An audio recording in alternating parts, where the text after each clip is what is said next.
Wejherowie są kluby i stowarzyszenia, które działają we wszystkich dyscyplinach sportowych. Wejherowo sportem stoi. Wszystkim tym, którzy w tym sporcie uczestniczą, życzę dużo sukcesów i cieszę się, że możemy razem spędzić wieczór w postaci wejherowskiej gali sportowej. Wszystkiego najlepszego.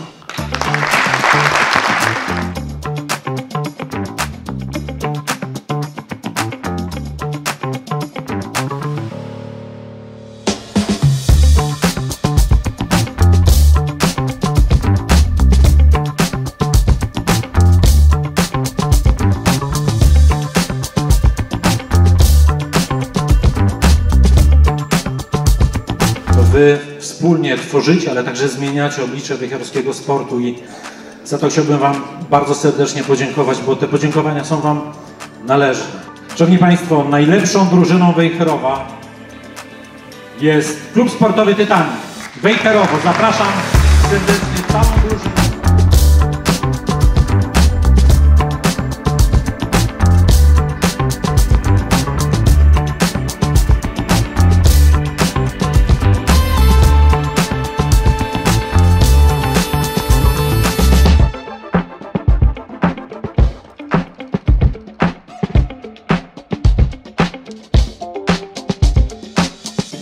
Szanowni Państwo, to jest ta osoba prowadząca, która potrafi dużo. Spoglądam na imię i nazwisko i on doskonale zna. Rafał Kamcz. Wielkie brawa!